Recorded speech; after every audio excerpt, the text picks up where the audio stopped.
shows and read reviews online at WCBE.org. I'm John DeSando. And I'm Mary Yerina. And this is It's Movie Time. Mary, let's dance. No, I don't think Bob Redfield would appreciate that. So let's go to what we're supposed to be doing, which was reviewing a film this week called Foxtrot. No, Mary, is this just dancing lessons? What is this? It is not dancing lessons at all. In fact, the Foxtrot as a dance is played as a metaphor in two different aspects of the story. But in the end, it all comes back to the same place. Thank you. And it's an Israeli film. Mm-hmm. It was the entry in last year's, or 2017, Oscar for Best Foreign Language Film. It was. In fact, it won 2 major awards in 2017, both at the Venice Film Festival and, help me with the other, Toronto, perhaps? Yeah, well, maybe. And it did end up on the broader finals list as an entry for the Academy Award Best Foreign Language Film, but it did not make the final cut. Thank you for that piece of information. I didn't think so. I didn't remember it being on there. Well, Mary, what's this about? Well, I don't think we'll give anything away. No, if we share... I've read several people who have given it away. Yeah, who share what's shared in the trailers, and really it opens the film, is the Israeli military coming to the apartment of parents who are informed that their son has been killed in the line of duty, and the first third of the film, I would say, there's is, tripartite film. Yes, is really focused on, and very intently, those first few hours after they're informed, in their apartment, and I would say it's very disconcerting filmmaking. It leaves you unsettled in the process of grief. Listen, you bet. If you have ever grieved over the loss of somebody close to you, I think this film catches it better than anything I've ever seen.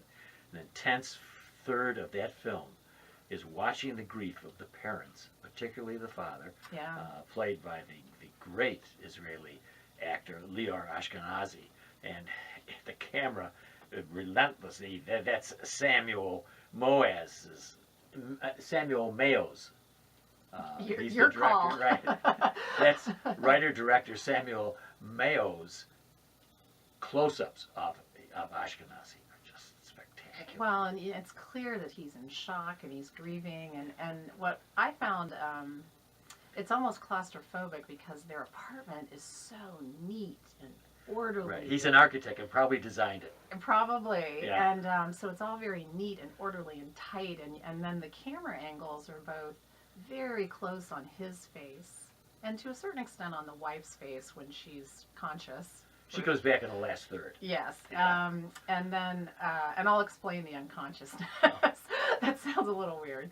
But she, but then he moves not only to his face, but then also, that God's eye view over the apartment, which is an unusual cinematography aspect, because normally that's only used in external shots. And here you are in this tight, tiny, geometric patterned apartment, and you're just flying over the scene. It's great, as if it were a drone inside. Exactly. And it kind of pastes him right on the floor. I mean, a current film uses that, A Quiet Place. Okay. And it's really a good one, very effective, as you would say, always outside, for diminishing you and making you vulnerable. To take it inside and do that is a bit unusual, but it's very unusual. But it's very effective. Oh, it is so effective. It doesn't even look like a flourish. It looks like a serious choice on the part of the director. And it's very slow moving. Yes. And so you're really surrounding his grief as a father. And with regards to the mother, Daphne, I believe was her name in the film, she opens the door. It's the first scene in the movie. And immediately passes out because she knows what it means. Right. The military is at her doorstep. Mary, there is something comic about that, and it doesn't seem so. Yes, and there is actually, despite this being about loss and grief, there is some humor. I mean, in the First of all, we all know when two dudes in uniform come up the sidewalk, you know, everybody in the world knows what that means. Yes. And then they have other people there like caregivers. Yeah, that whole scene, and Wasn't it? It was very unsettling because they actually come to your door with somebody to provide medical care. Yes. And then they're injecting her with something to Yes. help her sleep with no medical exam, no. I was thinking, oh my God, she's going to have an allergic reaction, and they'll have 2 deaths on their hands. It's like a comedy, and they're ready to catch her. They know she's going to faint. Right. They're ready to catch her. But there are comic elements of the film. There are, especially in the what we would call the second Part. where after they've been informed of their son's death and they're dealing with it, they then move to what their son's life was like in this very desolate checkpoint. Oh my gosh. And I think it was referenced as being the northern parts of the country. And to entertain themselves from the boredom, the 4 young men, do all sorts of dances and tell Right. stories, and Including the trailer that has him dancing Yes. with his rifle as if it were a dancing partner. right.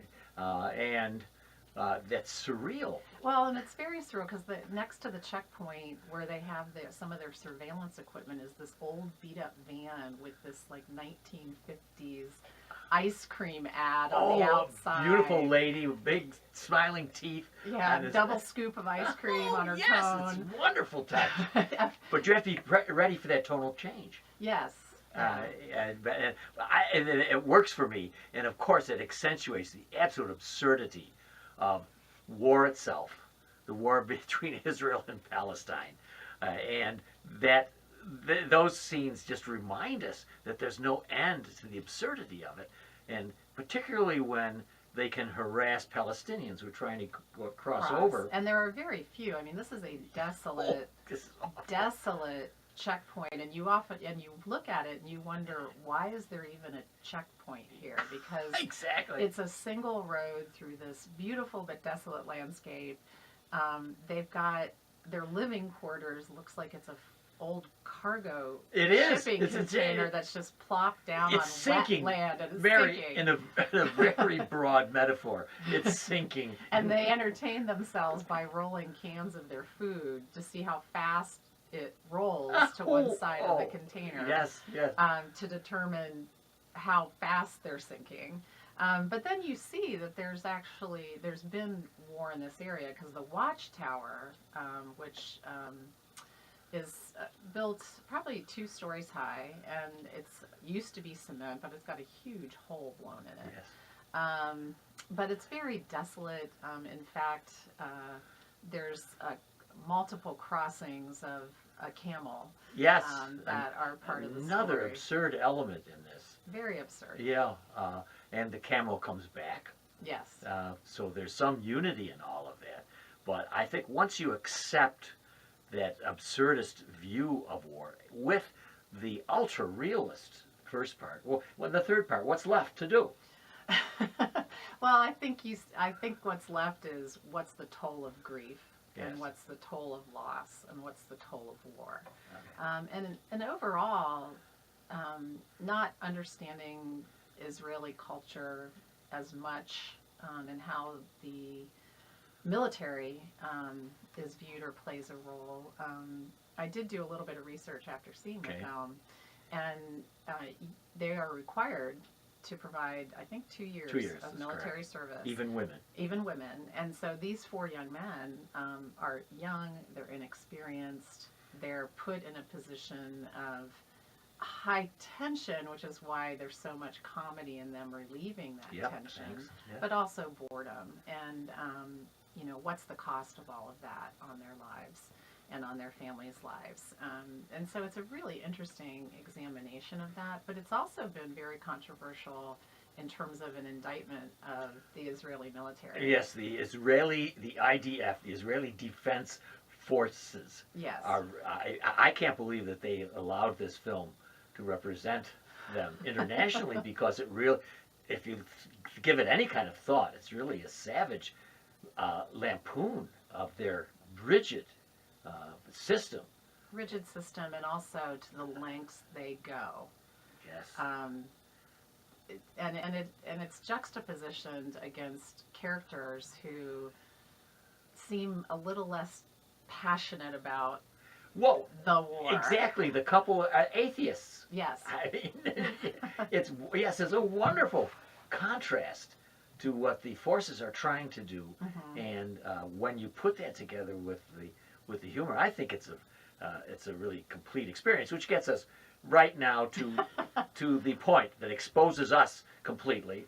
There's a shot from the ceiling here down for Mary and John. Mary Yerina, the film is Foxtrot. Yes. What grade would you award it? Well, I have a feeling I know what you're going to I know, I award shouldn't it. have revealed anything to you. We never talk about this beforehand. But I will say I found that it's a very daring piece of filmmaking, and I so want to give it an A. I know you do.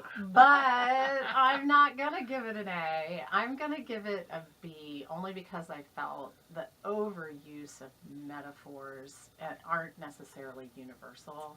And one aspect of the film specifically that bothered me was all of a sudden we went into a graphic novel that the son Yes. had illustrated about the dad.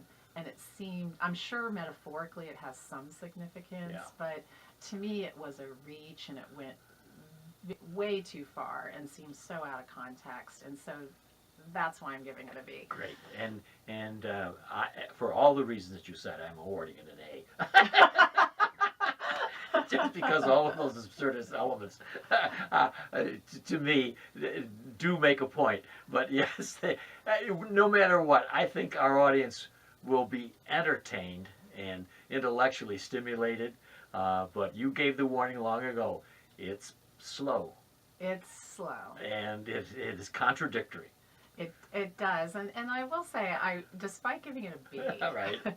I was glad that you invited me to see this film because it stretched me and made me think a lot more about a subject that I hear about and I read about, but I don't necessarily know about from actual citizens of that country. And this is one citizen's view, told in a very daring, metaphorical way. And when you think about what's going on, even right now in Syria, it's something that we have to stretch our minds for a long time to come.